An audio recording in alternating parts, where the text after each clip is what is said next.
My name is Eryk Frazier, spelled E-R-Y-K, F-R-A-Z-I-E-R. I reside in Cincinnati, Ohio. I'm 33.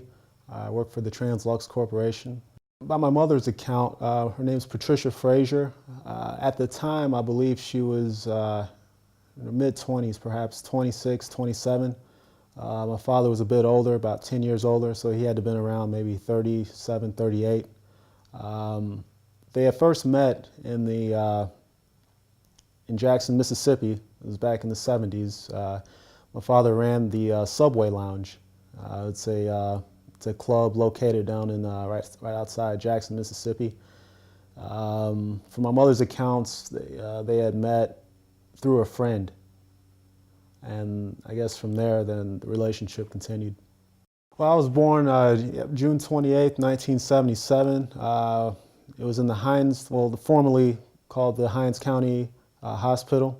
Growing up, she didn't really talk much about him, but from what she did say, she told me that he was a school teacher, that he taught 7th grade biology, and that he ran a club down in Jackson, Mississippi called the Subway Lounge. You know, there's not a whole lot that I remember from my childhood, because the last time that he actually saw me was when I was about 2 months old. He would he would travel to Chicago to see me and my mother, and that was only about a couple occasions. But of course, you know, I don't remember much being a 2-month-old. When I was about 13, I went down to Jackson for the family reunion, the Frazier family reunion. You know, I was kind of interested in just seeing him, so I talked to my uncle, you know, and he's been down to the club a few times. He took me down there one night to see him, and I guess at the time my father was married to another woman. I believe her name was Helen. While my father ran the club, I guess his wife, you know, would kind of stand by the doorway to take, you know, in tickets and, you know, the fee to get into the club. Well, as I was going down into the club, I saw him. He looked very familiar, you know, pretty much the same as the pictures, you know, in the baby pictures and whatnot. And when I spoke with him, I had asked him, well, you know, do you remember my mother and, you know, Patricia Frazier? And he was like, yeah, I remember. And I guess for some reason he didn't really, or he acted as if he didn't know me at the time. And I don't know if that was just because of, you know, he had his wife, and maybe, you know, he didn't tell her about me or whatnot. That could have been it. That was the last occurrence that I had saw of him. You know, after that, it was kind of a bad experience at the time, being 13. But, you know, as a grown man, I kind of understand. You know, I could see where he was coming from. Having been the last time seeing him was when I was 2 months old. I pretty much grew up my whole life not really knowing him that well, so I didn't really notice it, because my mother did a very good job of raising me. So I didn't really notice any difference. I noticed that some other kids might have had, you know, fathers and whatnot, but, you know, I never had. That wasn't really a part of my vocabulary, you know, father. You know what I mean? Because you know, my mother raised me, and that was that. What made me curious about looking for my father was just a curiosity of the history of my father's side of the family. I knew about the Frazier side, the maternal side of the family, but, you know, the knowledge of the paternal side of my family, it was lacking. So growing up, my mother did say that there was, you know, that he did have some children. So that was also a factor in wanting to find out, you know, any siblings that I had, you know, especially growing up as an only child. You know, looking for him, I wondered, well, you know, what is he doing right now? You know, his children, how old is his children? You know, what are they up to? You know, these are a lot of unknowns that I just had a desire to find out at the time, and you know, having those unknowns, it just made it more exciting. It made it more. I was more motivated to find that missing part of my life out. Well, it all began at the National Underground Railroad Center located in Cincinnati, Ohio. Um, on the fourth floor, they have the genealogy department, and initially, my mom had come to visit that, during that week that we went, and she wanted to see it, and she also wanted to find out, some information on her grandmother, my great grandmother. During that search, I was really interested. I was like, wow, I wonder what my father is up to. I wonder, that side of the family, what's going on with them. And so, during the search of my maternal great grandmother, I told the woman that worked there, well, can you look this name up? I knew his birth date, and I knew his, limited amounts of information. And we had looked at some websites, we had looked through Google or whatnot, and we had found a lot of information on him. That he owned a club down there in Jackson at the time. He was featured in a documentary back in 2003 called Last of the Mississippi Jukes. So that having a name down in Jackson, that kind of helped. From there, I was able to take that information home with me, as far as some of the newspaper clippings and things of that nature, and I was able to put them into YouTube. Okay, so I went to YouTube and typed in his name, Jimmy King, comma, blues singer, and then a lot of his videos came up of some of the family reunions, and some of his clips during the time he was at the club there when he sang. And during that time, like at the beginning of each of the videos, Ron Lacey, Fade to Black, that would appear. So I noticed that Ron Lacey was the author, obviously. So from YouTube, I got your name, and then I went to Google, and then I put your name in Google, and then the company Fade to Black, and then I got your phone number and email. After I got the telephone number from Google, I called the phone number, and then I got a hold of Lenora initially. And of course, Lenora didn't know who I was, of course, and I just gave her all my information, just told her my story, just told her how I got to this point, just going online, seeing a lot of the family reunion videos on there, and some of his videos of when he was at the club.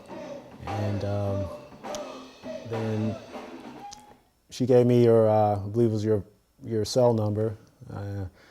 And then after I got a hold, I gave you a call, but I guess you were busy, so I left a message. And then I think you called me back, I think later that night.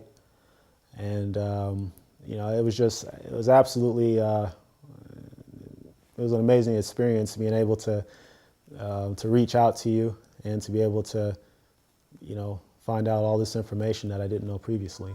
Well, after from talking to you for a very long time, I think I talked to you well over an hour, you're giving me the number to a woman named Barbara Williams, located in Chicago, because you had mentioned that she may have some more insight on, the King segment of the family, of the whole Webb family.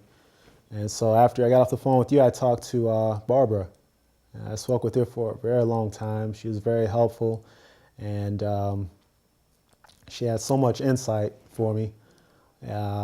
We talked, and she had mentioned that, when my father used to come up to Chicago, she would also visit Barbara, but she didn't really know me as a baby, but she knew of me. She knew that, he was going up to, see his child or whatnot.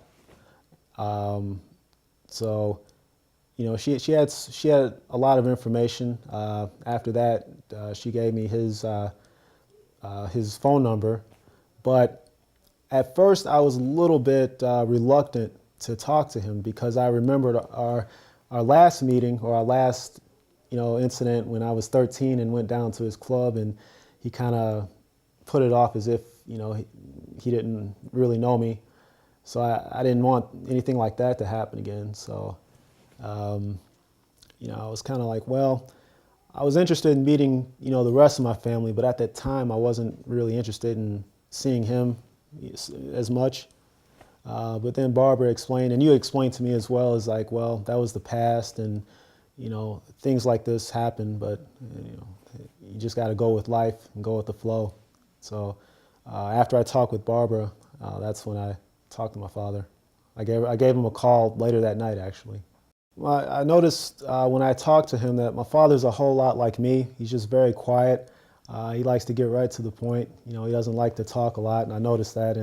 And when I first called him, we just said, "Hi, how you doing?" And he said that he's been looking for me all these years, since the last time I saw him. And he just explained to me that I have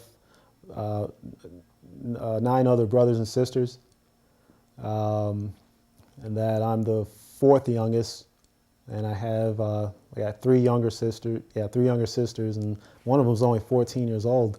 I never wow. And he enlightened me on so many things that I only thought that maybe I had a couple of sisters and brothers. I had no idea that we were just a Brady Bunch, pretty much, supersized, and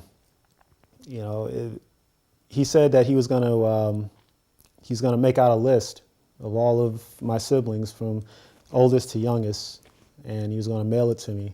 And sure enough, about a week later, I received that in the mail.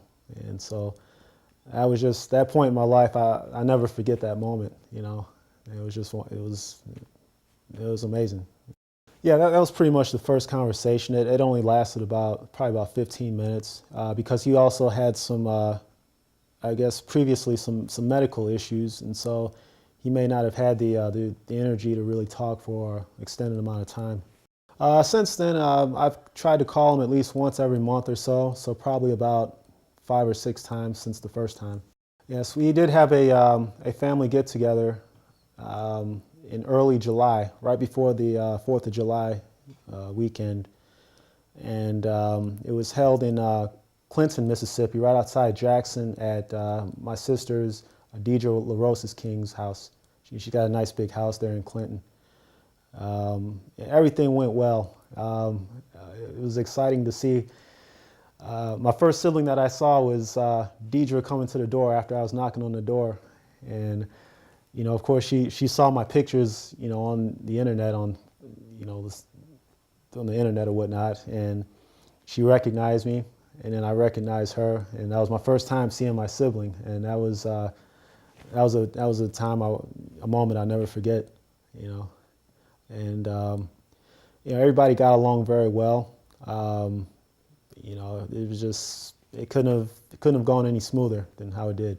All of them were there except for one. Harvey wasn't able to make it, but I'm not sure exactly why he couldn't make it.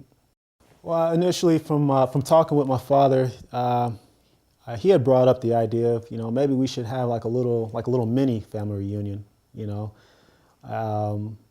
and from the list I was telling you about, after he had sent the list, of all my siblings, I was able to contact a couple of them, and the plans just came. It just commenced from there. Maybe we should meet here, at Deidre's house. She's got a really nice, really big house there on this date, early July, and that's how it came about. From talking with my mother, when I was a child, she said that she only knew of about probably 3 of them. And I think that was from my father's first marriage. It was back in the, I guess, late 70s or whatnot. So that's the only one, those are the siblings that she knew about. I was excited about that. I mean, it was just to know that you have all those siblings, and all of them seem to be doing very well for themselves. They seem to be successful in their lives. And, that's always, enlightening to see, that, if they're successful, then, that you're part of that, I mean, those genes run through you as well.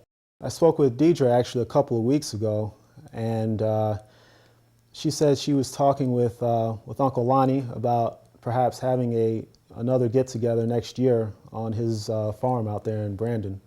So, as of now, we'll probably get that going, try to get everyone together, about a year ahead in advance so we can plan. That's going to be the major get-together. However, we're also talking about in December, next month, maybe a few of us getting together, having maybe a dinner or something, down in Jackson. So, we have some things planned out that we like to do. I think the relationship is very good. At first, like I said, at first I was a little bit reluctant to talk with my father because of the past, but from talking with you, from talking with Barbara, I just learned that you just have to, some things you have to accept, and not everybody's perfect. My father's not a perfect man. I'm not a perfect man. And that even though there might have been some mistakes made, that he still cares for me, and that's the most important thing. And I could see that he cares for his children, and I could see I see a lot of him in me. I've noticed that, and so I think the relationship is great. The interaction between me and my brothers and sisters are just, it couldn't be better. I do actually keep in touch with most of them. Of course, distance can be kind of an inhibitor there. I would say out of all my siblings, I probably talk to Monica the most. Monica's my younger sister. She's the next younger under me. And she's around my age group. She's like, about 32. So we have a little bit more in common. And we also converse a lot on Facebook.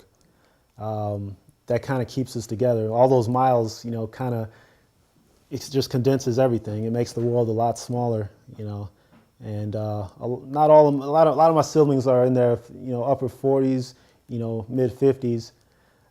So they might not be as, hip with the Facebook and the Twitters and MySpace and all of that. But the younger, younger guys, the younger siblings, we all have Facebook accounts and we always talk there, through that. I'm still learning a lot about him. Even in my 30s, I'm learning about him. But from what I know, is just that he was a school teacher way long time ago. I believe it was in the early 70s. I believe he was a 7th grade biology school teacher. Before that, he had worked at the subway lounge, which in due time he had actually ran. The subway lounge was a part of the Summers Hotel. It was actually located in the Summers Hotel, and if you look up the Summers Hotel on Wikipedia, it says that it was a hotel that a lot of the African American singers would go to because they weren't allowed in certain other hotels in the Jackson area. So the Summers Hotel was kind of like a haven for them.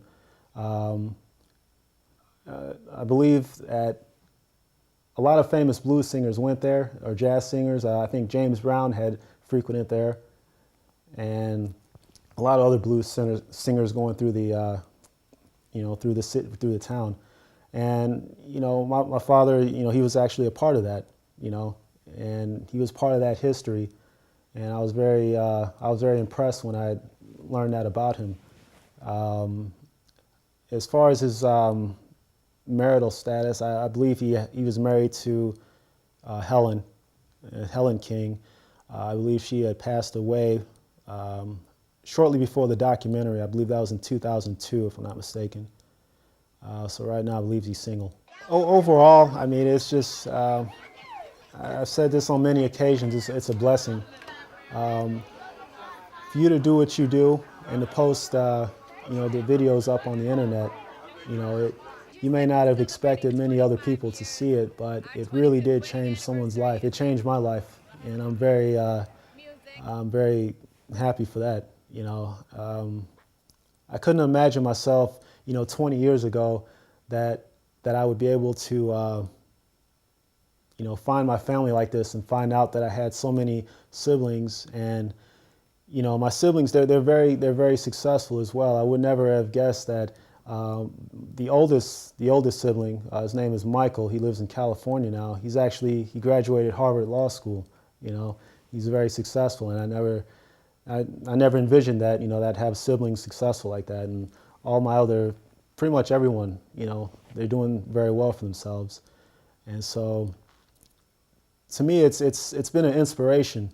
It's been a real inspiration to me, and it's changed my life in a way.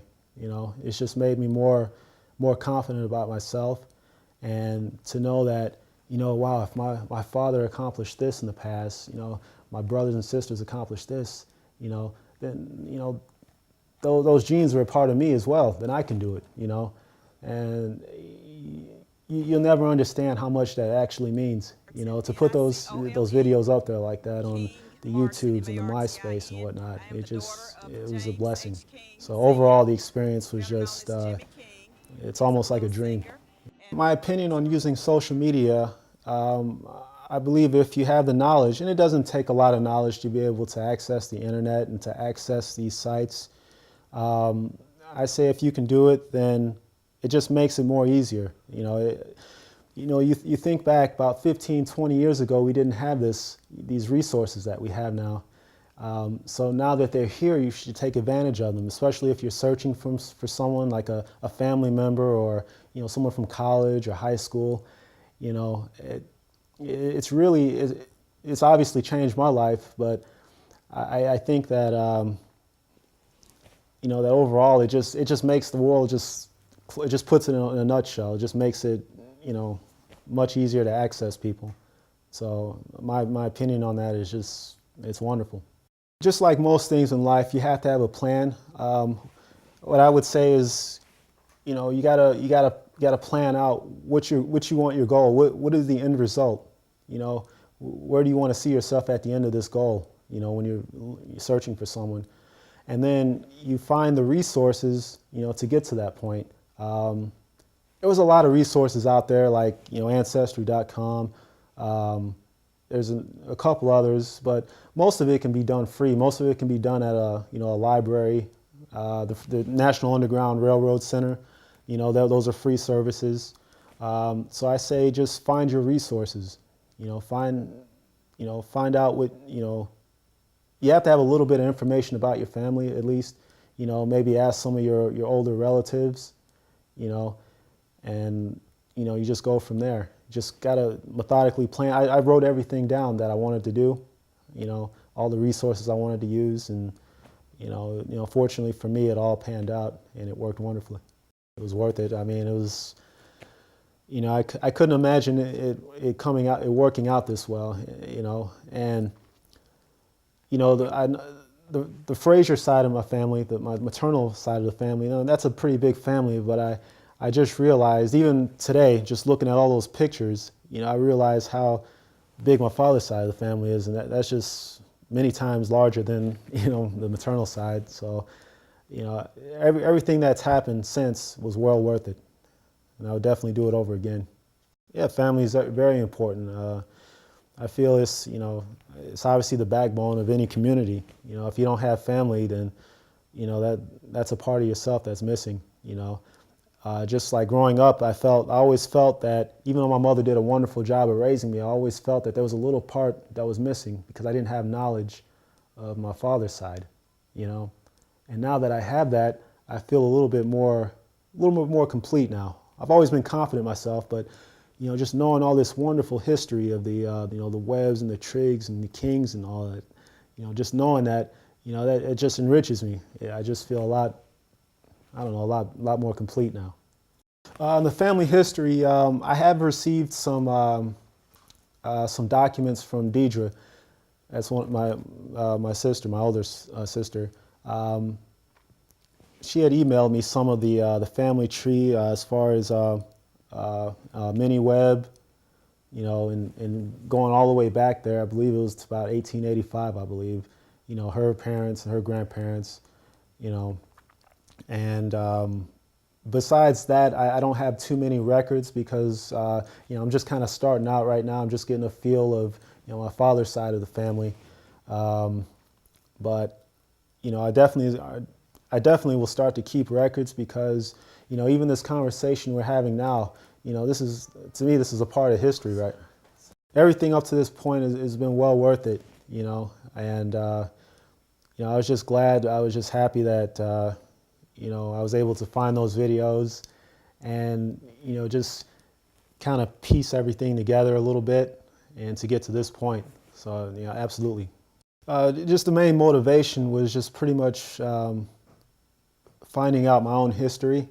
I had a curiosity of his side of the family, my father's side of the family. I had a curiosity because, I knew he was, he had some successes, and I wanted to learn about his children. I wanted to learn about him, because when you learn about your family and your family history, you learn about yourself, So, in essence, I really didn't know much about myself, so I was curious in increasing that knowledge. So that's what motivated me, and just knowing that I have all of these wonderful siblings that I have, and all these wonderful cousins and things, that was my motivation. Family reunions are very important. We just had actually a Frazier family reunion in August of this year, August of 2010. I think it's important because, all of the history, all of those older pictures that we had saw earlier, those are our history. That's our history right there. And I think without family reunions, you lose that sense of history. You can come back, like for example, the Fraziers. We have a family reunion every couple of years. We had one this year. We're going to have one up in I think Wisconsin Dells in 2012. Going every couple of years, you get to see your cousins and your aunts. You get to see how old they get. Any experiences they had, any children they have. If you have any new cousins, new members of the family, and you get to carry that tradition on. And I think that it's up to the younger people to keep that tradition. And I just hope that even in this age of the internet, that we haven't lost our touch as far as, organizing these family reunions, because the older people in the family, they're not going to be there forever. Soon enough, one day, I might become one of the elders of the family, so I'm going to have to continue that tradition. And I just want to make sure that that I attend all of those family reunions, so that we're able to collect those pictures, collect all of our history, because the people that come after us, they're going to want to know, just like I wanted to know. So I think the family reunions are very important. That I have a wonderful family that I'm now in my 30s, and I'm just finding out. That's what I take from it. First off, I would like to thank you for your for your postings of all the videos that were put on the internet. If it wasn't for those videos, we wouldn't be here today. None of this would have been possible for me. I wouldn't be able to, see my brothers or see my father again. See Uncle Lonnie and all of the guys there, and to know about their histories. So I'd like to thank you. Overall, that was just one blessing, and that I thank God every day, that you put those up there, and like I say, you post one thing, and maybe only one person might have seen it. I don't know, maybe it was just one person, but that one person, it changed his life, for the better. And so, thank you overall. I'd also like to thank the National Underground Railroad Center, located in Cincinnati, Ohio. They have a wonderful genealogy department, and the women there that worked in there were able to get all these clips together, as far as the newspaper clippings and the things from the subway lounge and the history of the subway lounge, as well as the documentary that he was in, the Last of the Mississippi Jukes.